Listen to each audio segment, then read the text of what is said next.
एक लड़ाई है जो कई किश्तों में लड़ी जाती है। पहली मर्तबा ये स्थगित हो जाती है क्योंकि दूसरा विश्व युद्ध शुरू हो गया। जी, उससे पहले 1937 में जब सरकारें बनी थी तब सी राजगोपालाचारी के नेतृत्व में तमिलनाडु की सरकार ने भी ये तय किया था कि स्कूलों में हिंदी पढ़ाई जाए। इसका विरोध शुरू हुआ जस्टिस पार्टी के नेतृत्व में, रामास्वामी पेरियार के नेतृत्व में, लेकिन 1939 से जंग शुरू हो गई। इसका दूसरा चरण हुआ 1947-48 की उन बहसों में जो संविधान सभा में हुई, जब देश का स्वरूप तय हो रहा था और यह तय हो रहा था कि देश की भाषा क्या हो। तब तमिलनाडु से आने वाले संविधान सभा के कुछ सदस्यों ने हिंदी के थोपे जाने का विरोध किया। 15 बरस की मियाद तय कर दी गई। 1965 में देश के प्रधानमंत्री थे लाल बहादुर शास्त्री और तमिलनाडु के मुख्यमंत्री थे कांग्रेस के नेता भक्तवत्सलम, और तब आखिरकार यह फैसला लागू हो गया। लेकिन इसके बाद शुरू हुआ हिंसक विरोध प्रदर्शन और दंगे, और उसके बाद से द्रविड़ पार्टियों को जो उर्वरा शक्ति मिली, जो खुराक मिली, वो आज तक कायम है। और इसीलिए तमिलनाडु के मौजूदा मुख्यमंत्री स्टालिन देश के मौजूदा प्रधानमंत्री नरेंद्र मोदी को चिट्ठी लिखते हैं, भाषा पर संसदीय समिति की रिकमेंडेशंस का विरोध करते हैं। इसका पूरा तिया पाचा क्या है, ये समझने की जरूरत है। यह भी समझने की जरूरत है कि 80 के दशक के पूर्वार्ध में हैदराबाद के एयरपोर्ट पर ऐसा क्या हुआ था कि कांग्रेस के महासचिव दिल्ली आए, मुख्यमंत्री बदल गए और उसके बाद एक एक्टर ने अपने आप को रथ पर सवार पाया, नाम दिया गया चैतन्य रथम, और वहां से एक नए सिलसिले की शुरुआत हुई। सिलसिला जिससे तमिलनाडु के लोग तो वाकिफ थे पर तेलुगु भाषी लोग वाकिफ नहीं थे। फिल्म स्टार्स का राजनीति में आना, और ये अब तक कायम है। खबर में है एक एक्टर से नेता बने शख्स पवन कल्याण, जिन्होंने भरे मंच पर कैमरों की तरफ चप्पल दिखाई और एक डायलॉग मारा। क्या है इस डायलॉग के पीछे की पृष्ठभूमि, ये जानने की जरूरत है। यह भी जानने की जरूरत है कि हमारे वक्त के सबसे कमाल एक्टर्स में से एक, प्रमुखता मलयालम फिल्मों में काम करने वाले मोहनलाल, जब एक सरदार का बाना धारण करते हैं, लकी सिंह बनते हैं, तो उनकी फिल्म का गल्फ कंट्रीज में विरोध रिलीज से पहले ही क्यों शुरू हो जाता है। और यह भी जानने की जरूरत है कि 1972 में पहली मर्तबा विधायक बना शख्स अब जब कांग्रेस का अध्यक्ष बन गया है तो कर्नाटक में किस तरह की सियासी हलचलें हो रही हैं। नमस्कार, मेरा नाम सौरभ द्विवेदी है। यह दक्षिण भारतीय राज्यों पर केंद्रित लल्लन टॉप का वीकली शो है जिसका नाम है आर्वम। आर्वम में हम सिर्फ संवाद सूत्र की भूमिका में होते हैं। केंद्रीय रोल में होती है मेरी सहयोगी अक्षिता नंदगोपाल। बहुत बहुत स्वागत है आपका। Thank you. मैं तो बोलनी चाहती हूँ क्योंकि आप तो कम बैक कर रहे हो ना। Yes, so you want to welcome me? Yes. English में बात करती हूँ बस। मेरी हिंदी तो इम्प्रूव नहीं हुआ, 5 एपिसोड में सेम लेवल ऑफ हिंदी है। नहीं, काफी सुधार हुआ है। अच्छा, हाँ, और आर्वम को लेके जिस तरीके के फीडबैक आते हैं उसमें मेरे ख्याल से सबसे ज्यादा टिप्पणियां तो आपका जो आउटलुक होता है उसी को लेकर होती हैं, जिसको अगर मैं चेस्ट हिंदी में कहूँ तो आपकी विद्वतापूर्ण टिप्पणियां। विद्वता क्या? विद्वान बोलते हैं एक लर्नेड फेलो को। अच्छा, विद्वतापूर्ण टिप्पणियां। टिप्पणी इज कमेंट। विद्वतापूर्ण टिप्पणियां। आज तो इस बार तो टिप्पणियां पूरा सौरभ के कमबैक के ऊपर होगा। नहीं, ऐसा बिल्कुल भी नहीं है। चलिए शुरुआत करते हैं। इस सेशन में हम बात करेंगे कर्नाटक की सियासत पर, और यहाँ एक सरप्राइज है। हमने और अक्षिता जी ने यह तय किया है कि हम अपने हिस्से का ज्ञान तो साझा करेंगे ही आप लोगों से, पर इससे इतर हम कुछ विषयों पर विशेषज्ञों को भी अपने साथ जोड़ेंगे। मल्लिकार्जुन खड़गे की राजनीति पर बात करने के लिए हमारे साथ मौजूद हैं कमाल के सिंगर और उससे कुछ कम अच्छे पत्रकार नागार्जुन, राइट? हाँ, बहुत अच्छा सिंगर, बहुत अच्छा डांसर भी है। हाँ, तो नागार्जुन जी, सबसे पहले आप नृत्य और गायन शैली का प्रदर्शन करेंगे या सीधे हम खड़गे जी की पॉलिटिक्स पर आए? एक कन्नड़ा गाना से शुरू कर लेते हैं ना। But we must tell our viewers about the joke first. Akshita, ये तो आई थिंक एडिटरी कॉन्क्लेव में हुआ था जब हम सब साथ में थे और मुख्यमंत्री बसवराज बोम्मई थे वहाँ पे कर्नाटका के। तो जब हम एक सोशल मीडिया इंटरेक्शन कर रहे थे बोम्मई जी के साथ, मैंने नागार्जुन को बुलाई थी उस इंटरेक्शन के लिए और बोल दिया एक कन्नड़ा गाना गाओ। तो बसवराज बोम्मई गाएं या नागार्जुन गाएं? तो वही प्रॉब्लम हुआ। मैंने बोल दिया बोम्मई जी प्लीज आप गाइए नागार्जुन के साथ, लेकिन सिर्फ नागार्जुन गा रहा था पूरा सीक्वेंस में। और बोम्मई जी उसको बस ऐसे ही अप्रिशिएट देख कर रहा रहे थे। था कि बहुत अच्छा नागार्जुन, बहुत अच्छा। We must put that clip to introduce our guest. Nagarjun is here for us. Nagarjun, please come in. Nagarjun, I have one request. There was a song that Mr. Bommai's family sang for him when he entered after he took oath as the chief minister. Nine Rajkumara, I think. I want that. I don't know. You know that? ಬೊಂಬೆ ಹೇಳುತ್ತೈತೆ Oh my God. ಬೊಂಬೆ ಹೇಳುತ್ತೈತೆ ನೀನೇ ರಾಜಕುಮಾರ. That's all I know. So this was a song his family sang for him when he took over as the chief minister of Karnataka. All right, Nagarjuna, मुझे सबसे पहले हमारे दर्शकों को मल्लिकार्जुन खड़गे की कर्नाटक की पॉलिटिक्स में क्या स्टैंडिंग थी। कर्नाटक भी like most of the big states अलग अलग रीजन्स में बटा हुआ है, सबके अपने प्रेशर ग्रुप्स होते हैं। वो किस रीजन से आते थे? कहा गया कि जब एस एम कृष्णा सीएम बने तब खड़गे का नंबर था, जब धर्म सिंह सीएम बने तब भी खड़गे का नंबर था। तो कई बार वो सीएम बनते बनते रह गए, पार्टी के प्रदेश अध्यक्ष रहे कई बार, कई सरकारों में, देवराज उर्स की सरकार से लेके बंगारप्पा की सरकार, वीरप्पा मोइली की सरकार, कृष्णा की सरकार, कितनी सरकारों में वो मिनिस्टर रहे। तो क्या है उनकी पॉलिटिकल जर्नी, किस तरीके से उन्होंने राइज किया, बताइए। मल्लिकार्जुन खड़गे जो कर्नाटक में एक भीष्म पितामह जैसा है आज के दिन में, जो 80 साल के हैं आज। 1969 से उनका पॉलिटिकल इन्वॉल्वमेंट है। 1969 में गुलबर्गा सिटी कॉर्पोरेशन के प्रेसिडेंट बने, सिटी कांग्रेस का प्रेसिडेंट बने पहली बार। 72 में पहली बार विधायक बने कर्नाटक असेंबली गुरमिटकल में असेंबली कॉन्स्टिट्यूएंसी से, और लगातार 9 बार जब तक डीलिमिटेशन हुआ था तब तक 9 बार वो विधायक रहे। कर्नाटक में और कनाडा में उनका एक टाइटल भी दिया है, सोल इल्लद सरदारा, जिसका translation the person who doesn't have any loss, he has never lost any election till now until 2009 he quit, जो गुरमिटकल से सीधा लोकसभा है गुलबर्गा कॉन्स्टिट्यूएंसी में। और जब वो मोदी जी का वेव था और बीजेपी जो वेव था 2014 में, तब भी वो नहीं हारे गुलबर्गा कॉन्स्टिट्यूएंसी में, तभी वो एमपी थे। सिर्फ 2019 में वो पहली बार हारे। और मैं काफी बार उनसे बात कर चुका हूं, बट उनके मन में अभी भी, आज भी, if you speak to him, खड़गे जी के मन में एक दुख है कि मैंने 2019 कैसे हारा। मेरे जिंदगी में कभी हार नहीं देखा है, बट पहली बार मैं हार देखकर मुझे बहुत चोट हुई है।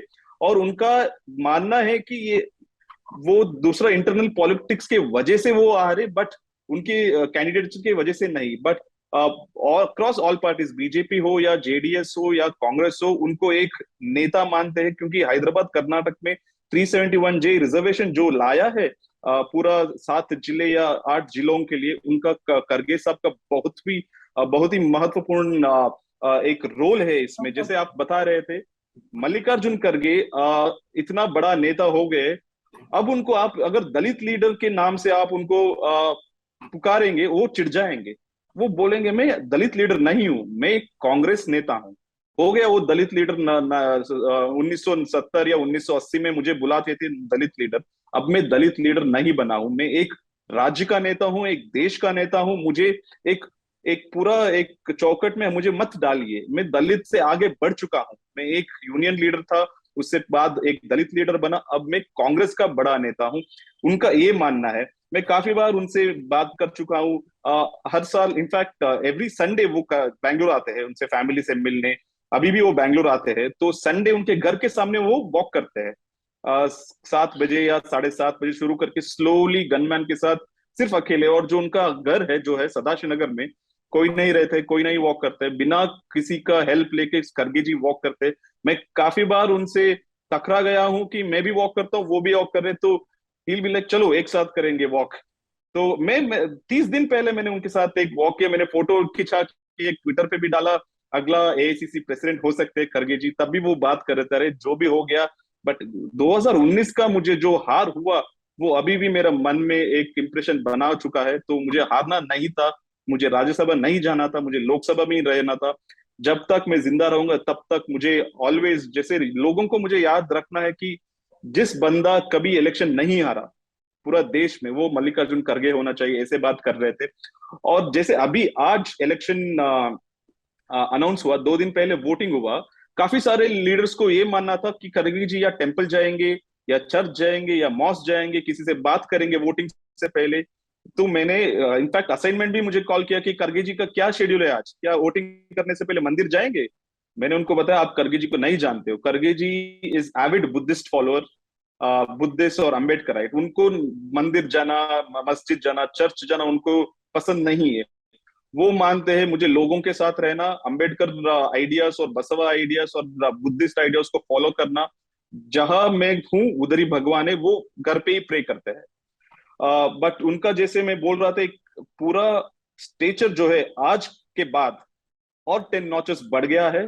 अभी उनको सिर्फ हैदराबाद कर्नाटक के नेता या सिर्फ कर्नाटक का नेता मान रहे थे लोग, बट आज पूरा देश का एक बड़ा व्यक्ति और जो स्टेचर है खड़गे जी का आज बढ़ गया है। लेकिन नागार्जुन, ज्यादातर काफी डिस्कशन हुआ है मल्लिकार्जुन खड़गे के बारे में। कुछ लोग बोल रहे थे कि एक रिटायर्ड पॉलिटिशियन जैसा है, जैसे आप बता रहे थे बिल्कुल रिटायर्ड नहीं है। लेकिन क्या अभी भी, क्योंकि कर्नाटका इलेक्शंस कुछ महीनों में शुरू होगा, क्या अभी भी एक खड़गे इफेक्ट होगा स्टेट में, या डीके शिव कुमार और सिद्धरामैया, सिर्फ ये दोनों फैक्टर्स है? इसमें मेरा एक सप्लीमेंट्री सवाल है नागा कि खड़गे किस कैंप के लोग उनको अपना मानते हैं, क्योंकि सिद्धरामैया वर्सेस डीके शिव कुमार तो हम लोग खूब सुन और देख चुके हैं। अब तक सिर्फ 2 कैंप था, मुझे लग रहा है आज के बाद तीसरी कैंप होगा, खड़गे कैंप होगा। वो थर्ड फ्रंट रहेंगे कर्नाटक कांग्रेस में। क्योंकि जैसे आप इंट्रोडक्शन में बता रहे थे, काफी बार वो चेयर के सामने आके वापस चले गए। 1999 और 2004 में जो गोल्डन पीरियड कांग्रेस मानते हैं, एस एम कृष्णा जो बैंगलोर को सिंगापुर बनाना चाहते थे।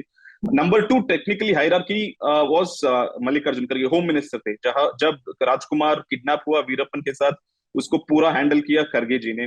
तब उसके बाद 2004 इलेक्शन हुआ, खड़गे जी को सब लोग मान रहे थे दलित सीएम बनेंगे पहली बार कर्नाटक में, बट वो कोalition गवर्नमेंट बना। धर्म सिंह जी उनके खास दोस्त वो बन गए। उसके बाद भी जो एक और कोalition हुआ जेडीएस और कांग्रेस, तब धर्म सिंह बने। तब भी 2008 में आखिरी चांस था फेयर एंड फेयर इलेक्शन, तब खड़गे जी का मानना था मेरा एक लास्ट चांस है सीएम बनने का, फिर भी नहीं हो पाए जब बीजेपी आ गया था। उनको मानना है कि जब सिद्धरामैया 2006 में जेडीएस छोड़ के कांग्रेस आ गए, 2 पावर सेंटर बन गए, क्योंकि उम्र हो गया था एस एम कृष्णा जी का। एस एम कृष्णा सेंटर में चले गए, यूनियन मिनिस्टर। सिर्फ इधर 2 दिग्गज थे, एक खड़गे और एक सिद्धरामैया। सोनिया गांधी और जो गांधी फैमिली है, उनको पता चुका था फ्यूचर कि इन दोनों के बीच में लड़ाई होगा, तो खड़गे जी को दिल्ली मूव कर लिया। 2009 में उनको पहली बार लोकसभा टिकट, खड़गे जी को नहीं जाना था, उनको दिल्ली आने का मन नहीं था। फिर भी उन सोनिया गांधी गांधी परिवार के बाद में एक रेस्पेक्ट दे के उन्होंने लोकसभा में टिकट लेके जीते। बट आज के बाद डेफिनेटली 3 कैंप्स होंगे कर्नाटक कांग्रेस में, एक सिद्धरामैया, एक DK Shiv Kumar. Definitely by the virtue of the chair खड़गे जी का खुद का एक कैंप होगा। ये तो ज्यादा प्रॉब्लम्स होगा फिर कांग्रेस के लिए कर्नाटका में। Thank you so much Nagarjuna, आपने बहुत इंटरेस्टिंग इंसाइट शेयर किए। Thank you Saurabh ji, thank you. एक नेता पर बात हो गई जो मुख्यमंत्री नहीं बन पाए लेकिन एक राष्ट्रीय पार्टी के अध्यक्ष बन गए हैं। अब दूसरे नेता का रुख करते हैं, तमिलनाडु चलते हैं, जहां पर स्टालिन नाराज हैं। क्यों नाराज हैं? हिंदी है वजह। आप भी नाराज हैं। कल आप अपना शो कर रही थी इंग्लिश में, तमिल से शुरू कर रही थी। नहीं, देखो ये बहुत बड़ा मिसकंसेप्शन है कि हम हिंदी के खिलाफ है। वैसा बिल्कुल नहीं, मैं हिंदी में बात कर रही हूँ इतने मुश्किल से। हम आर्वम जो कि तमिल भाषा का एक शब्द है उसमें शो कर रहे हैं। हाँ। कई लोगों ने कहा भी कि why are you preferring Tamil, why not? इतने कमेंट्स देख लिया वैसे। अच्छा, लेकिन देखो हमारे कुछ हिंदी के खिलाफ कुछ नहीं है, और ये मैं ज्यादातर लोग से बात करती हूँ, क्योंकि सब तो बोलते हैं अरे आप चेन्नई से हो, चेन्नई में इतना गुस्सा क्यों है हिंदी से। ऐसा नहीं है, इम्पोजिशन के ऊपर बहुत ज्यादा एजिटेशंस हुए हैं, अभी भी हो रहा है। लेवल प्लेइंग फील्ड नहीं रहता है। देखो अगर ये नहीं हो रहा था तो फिर, अगर इतना ज्यादा एजिटेशंस, इतना ज्यादा चर्चा नहीं हो रहा था, तो शायद अभी जो स्कूल और एजुकेशन सिस्टम तमिलनाडु में है वो भी हिंदी बेस्ड होगा शायद, क्योंकि सालों पहले ही शुरू हुआ कि मतलब ऑफिशियल लैंग्वेज हिंदी बनवाओ। इसलिए नहीं हुआ क्योंकि तमिलनाडु में इतना ज्यादा एजिटेशन, प्रोटेस्ट देखे हैं। तो इसकी वजह से अभी भी स्टालिन सरकार एक रेजोल्यूशन पास किया तमिलनाडु असेंबली में। 2-3 वजह है इसके। एक तो मतलब जो पार्लियामेंट्री कमेटी का रिपोर्ट भेजे थे रिकमेंडेशंस के साथ प्रेसिडेंट द्रौपदी मुर्मू को, जिसमें अमित शाह भी है, इसमें medium of instruction Hindi technical और नॉन टेक्निकल इंस्टीट्यूशंस में रखने के लिए बोल दिया है, और IITs में वगैरह। तो इसके ऊपर स्टालिन गवर्नमेंट ने ये बोल दिया कि नहीं, ये हम मतलब बिल्कुल नहीं मानते हैं कि ये ठीक है। जैसे आप बता रहे थे इंट्रोडक्शन में कि स्टालिन ने प्राइम मिनिस्टर मोदी को भी एक चिट्ठी लिखा है जिसमें बोल दिया कि ऐसे नॉन हिंदी स्टेट्स पे हिंदी कंपलसरी या इम्पोज मत करो। तो यही मैसेज है जो इसमें असेंबली में भी डिस्कस किया था और एक रेजोल्यूशन भी पास किया था वहाँ पे। इसमें हम दर्शकों को बता दें कि एक बहुत बड़ा हिस्टोरिकल कंटेक्स्ट भी है।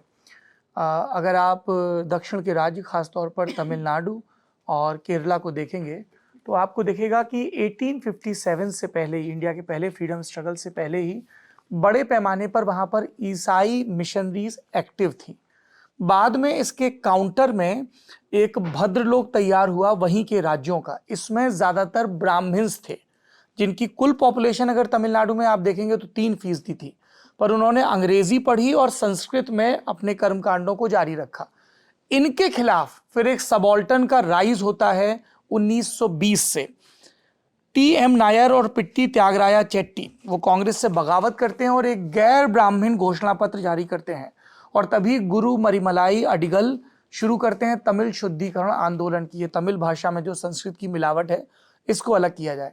इसके बाद फिर पेरियार का वो आंदोलन शुरू होता है। जस्टिस पार्टी कांग्रेस के बरक्स खड़ी होती है, और जिसका मैंने शुरुआती बातचीत में जिक्र किया था कि जब C राजगोपालाचारी जो आज़ाद भारत के पहले भारतीय गवर्नर जनरल थे, कुल जमा 2 ही गवर्नर जनरल हुए, पहले माउंटबेटन और दूसरे C राजगोपालाचारी, उसके बाद ये पद खत्म कर दिया गया था, राष्ट्रपति होते थे उसके बाद से, जो अभी भी चल रहा है क्रम।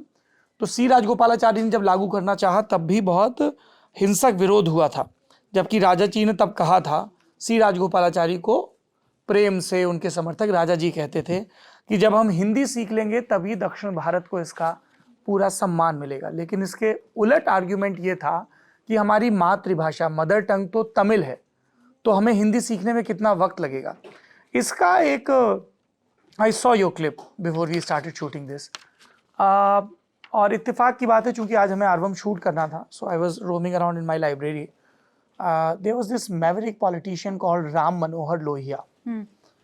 उनकी मैं बुक्स निकाल के पढ़ने लगा, क्योंकि वो उन पॉलिटिशियंस में से थे जो देश की हर समस्या पर बहुत सोच विचार के डिटेल में लिखते थे और लगातार अपने आप को इम्प्रूव भी करते रहते थे, उनका इवोल्यूशन भी होता रहता था।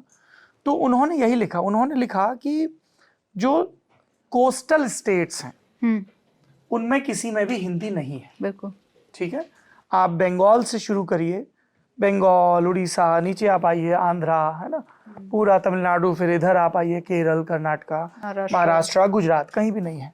जब तक आप इनको साथ नहीं लोगे तो ऐसा लगेगा कि सेंट्रल इंडिया या हिंदी स्पीकिंग इंडिया अपने आप को इम्पोज कर रहा है। इसका तरीका उन्होंने ये बताया कि अगर आप वाकई चाहते हो कि हिंदी भाषा भी बन जाए, क्योंकि उनका ये कहना है कि any which way I will prefer one Indian language in comparison of a foreign language, क्योंकि तमिलनाडु में बच्चा इंग्लिश भी सीखता ही है, पर उसके साथ उन्होंने कहा कि आप उनके फियर, उनके रिजर्वेशंस, उनके जायज सवालों को, लीगल सवालों को कैसे एड्रेस करोगे। ही सेड कि आप सारी जो सेंट्रल की नौकरियां हैं उनमें आप एक बड़ा चंक रिजर्व कर दो नॉन हिंदी स्पीकिंग के लिए। अफर्मेटिव एक्शन आपको देना पड़ेगा। If you are saying Hindi is mandatory, तो मान लीजिए कि हिंदी वालों के लिए कट ऑफ है 70, तो नॉन हिंदी वालों के लिए कट ऑफ होना चाहिए 40, 40। तो ये उनका एक सॉल्यूशन था। उन्होंने कई सॉल्यूशंस दिए और उन्होंने कहा कि जब गवर्नमेंट एक ऐसी मियाद फिक्स करती है ना कि 15 इयर्स बाद होगा, तो आप पुश कर रहे हो। अगर आपको कॉल लेना है तो आप इमीडिएटली लो और कॉन्फिडेंस में लेके लो। एक ये पॉइंट है। दूसरा, आप मुझे बताइए, because you have lived for very long इन चेन्नई, कि एक जो हम लोग बचपन में सुनते थे ना कि वेरी एंटी हिंदी सेंटिमेंट है, फॉर्चुनेटली हमने कभी ये नहीं सुना कि very anti north Indian sentiment है। बिल्कुल। और खास तौर पर जब से ये IT रिवोल्यूशन शुरू हुआ, हैदराबाद, बेंगलुरु एंड चेन्नई, ये 3 बहुत बड़े सेंटर हैं उसके, और लोगों ने कहा कि अब तो if you are roaming around in Chennai, एक वर्केबल लैंग्वेज, थोड़ा हिंदी थोड़ा इंग्लिश मिला के काम चल जाता है। Is that true?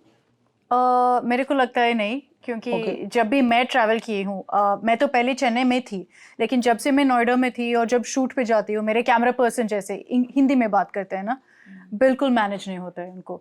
इंग्लिश तो ठीक है, इंग्लिश में बात करेंगे, नहीं तो मलयालम, तेलुगु या वैसा कुछ लैंग्वेज पता है तो आपको मतलब इजीली मैनेज करेंगे। हिंदी थोड़ा सा भी पता नहीं, और इसलिए प्रॉब्लम हो जाता है।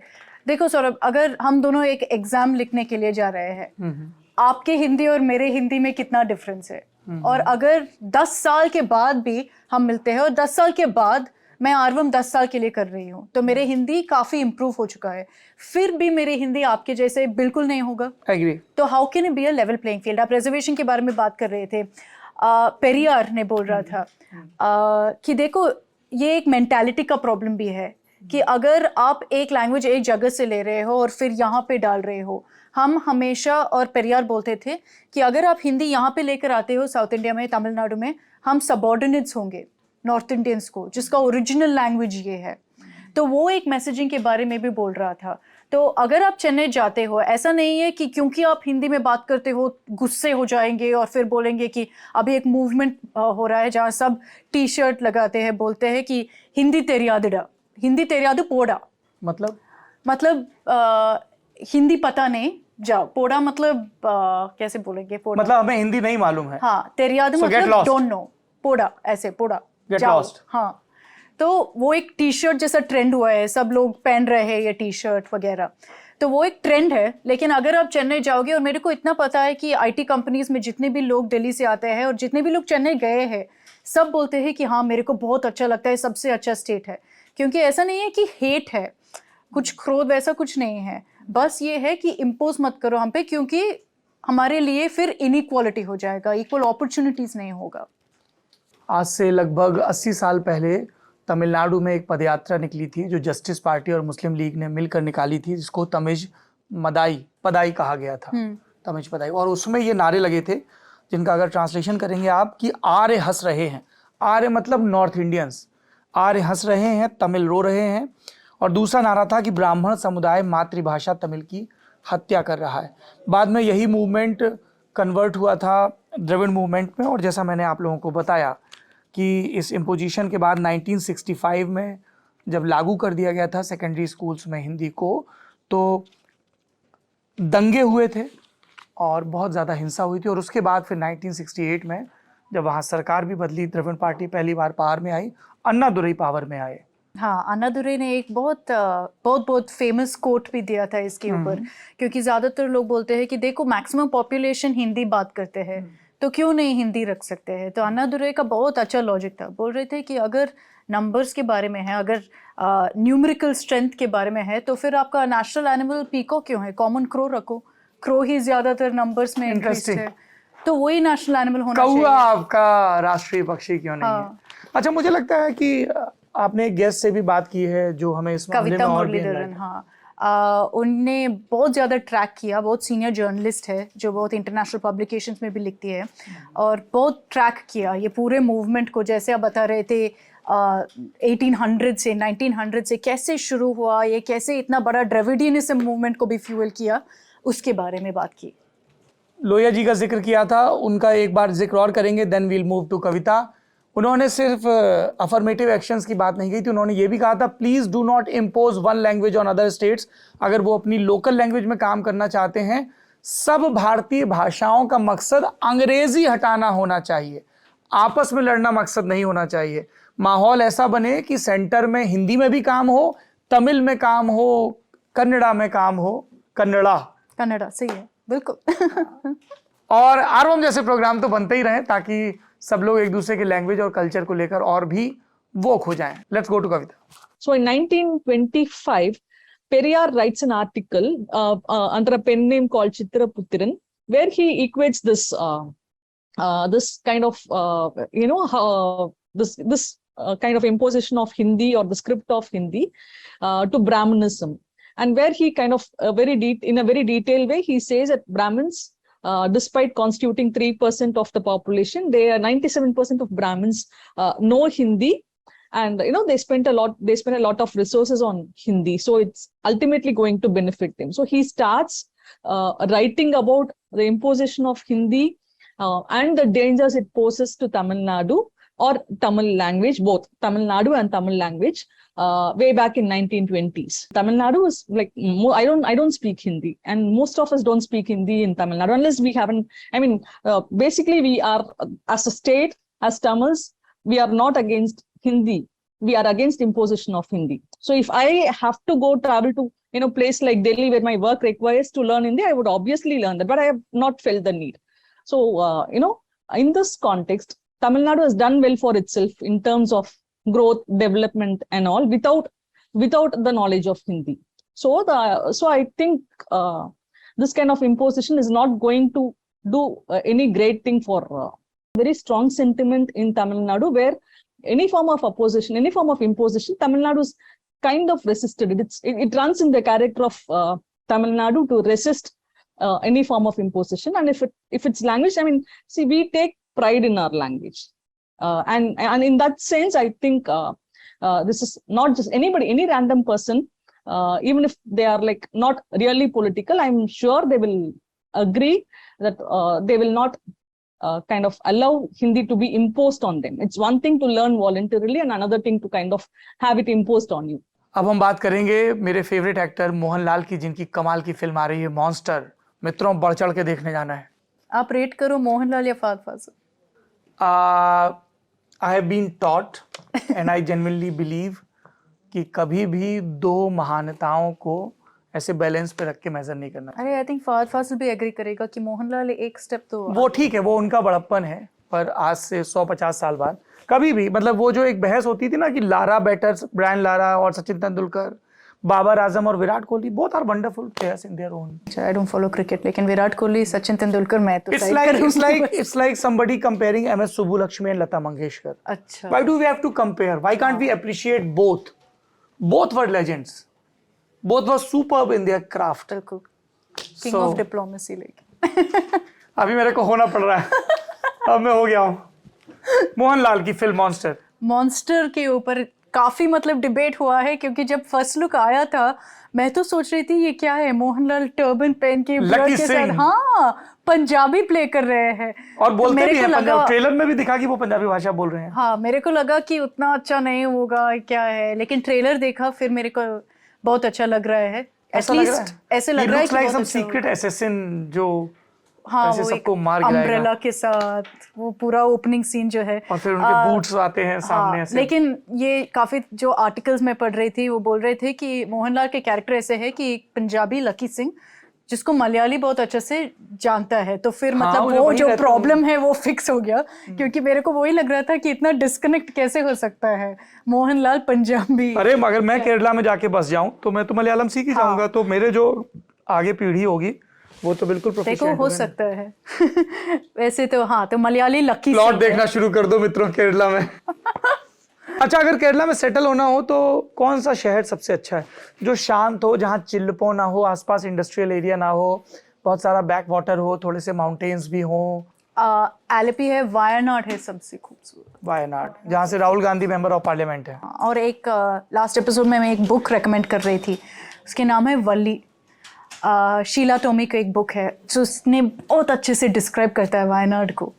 इतना अच्छा बुक है। हाँ, वल्ली है, जो मलयालम में है बट ट्रांसलेट भी किया है अभी। कंट्रोवर्सी क्या है जज साहब? हाँ सॉरी मोहनलाल पे वापस आते हैं। मॉन्स्टर मूवी है और इसके ऊपर कंट्रोवर्सी इसलिए हो रहा है क्योंकि मलयालम फिल्म इंडस्ट्री जो है बहुत ज़्यादा फिल्म्स और बिजनेस गल्फ से आते हैं, लेकिन ये मूवी मोहनलाल के मॉन्स्टर की मूवी शायद बैन हो सकता है, इसलिए क्योंकि बोल रहे हैं कि कुछ LGBTQ सीन्स है फिल्म में। ट्रेलर में तो दिखे नहीं, उन्होंने कैसे देख लिया? कुछ नहीं है, तो मेरे को भी पता नहीं कि कैसे सीन्स है, क्या रेफरेंस है या बिल्कुल फुल फ्लेज्ड सीन है क्या है, लेकिन गल्फ कंट्रीज में तो बैंड है, कुछ भी रेफरेंस सेम जेंडर लव का कुछ नहीं हो सकता है। मतलब होते तो वहां पे भी गल्फ कंट्रीज में भी LGBTQ तो होते ही होंगे, पूरी दुनिया में होते हैं। देखो ऐसा है कि हाँ, अरबिक नेशंस में थोड़ा सा ये ऐसा ही बोलते बताते नहीं होंगे। हाँ, तो जैसे नेटफ्लिक्स का काफी सीरीज और मूवीज को भी बैन किए हैं, उनको वार्निंग भी भेजे है, बोल दिया कि ऐसे अगर आप कंटेंट भेजोगे तो हम रिलीज नहीं करेंगे। एक एनिमेटेड मूवी था बज लाइटईयर बोलकर, एनिमेटेड मूवी, किड्स मूवी, उसको भी बैन कर लिया वहाँ पे।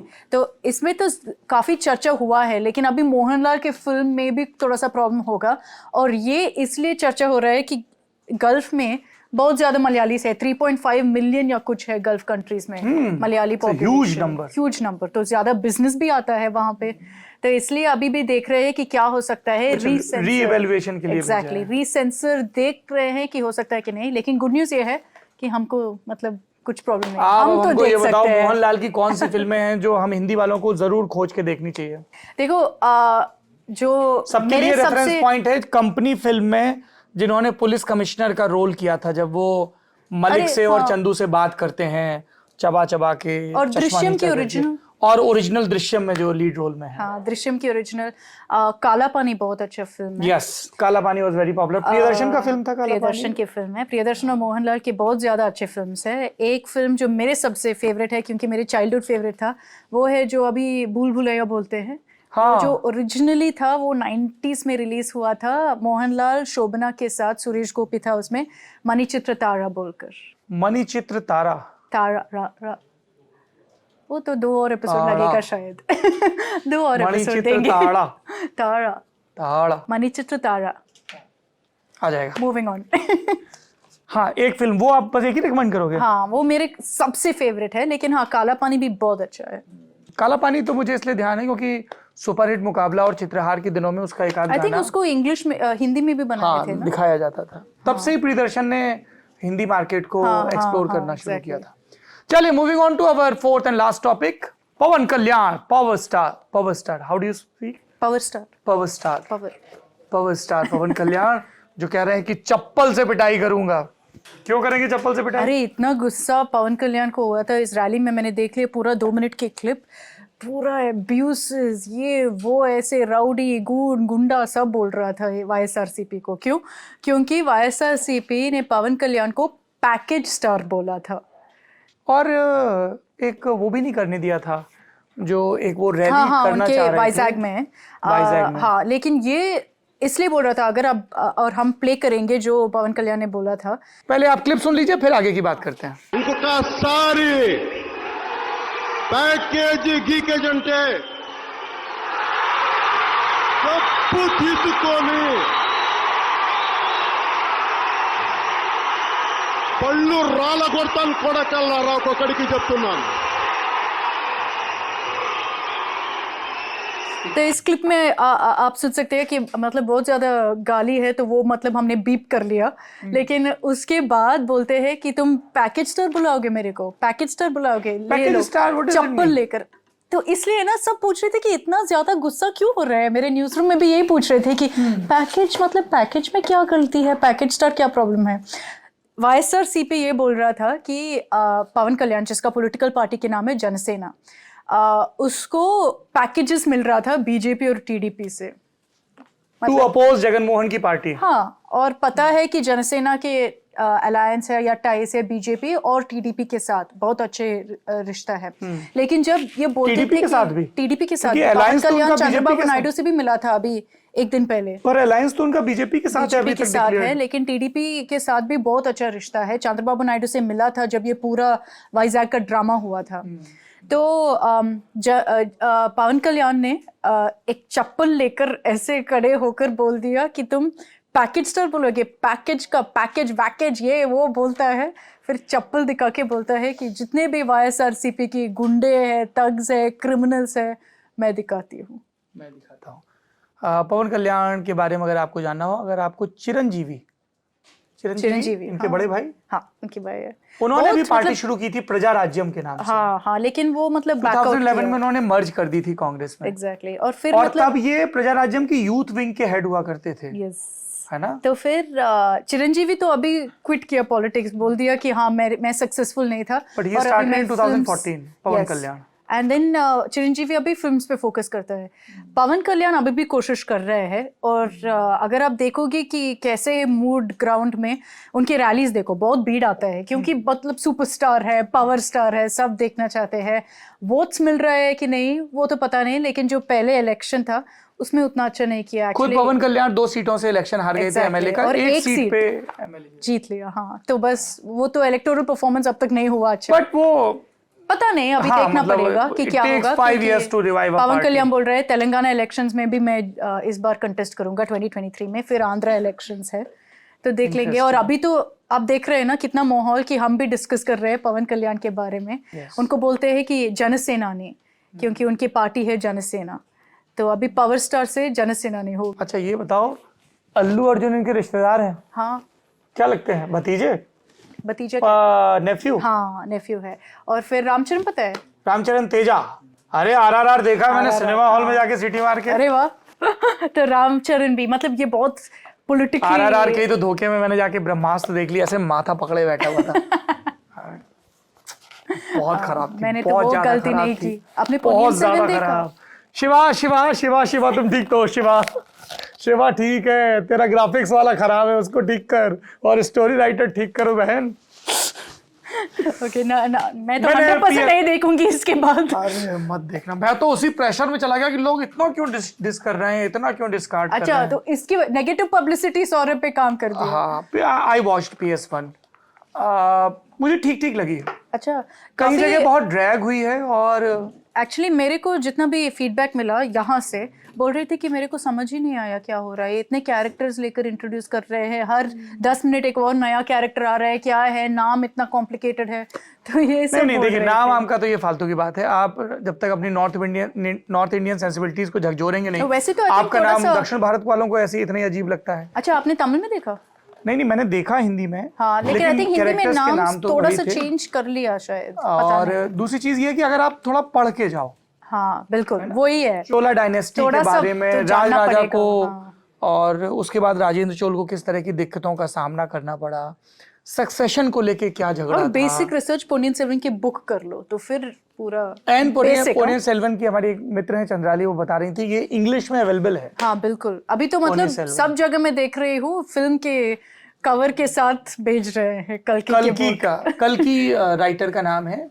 ये एक मैगजीन में धारावाहिक रूप में, मतलब इंस्टॉलमेंट में ये नॉवेल पब्लिश हुआ था। और अभी एक साल और मणिरत्नम कहा जाता है कि पिछले 30 साल से ही wanted to make a film on this. हाँ मतलब कहा जाता है बाजीराव मस्तानी की कहानी भंसाली के साथ कई डिकेट्स तक चली, और पोन्नी सेल्वन की कहानी मणिरत्नम के साथ काफी चली। तो हाँ, तो मतलब मेरे को लगता है, मेरे को बहुत अच्छा लगा फिल्म।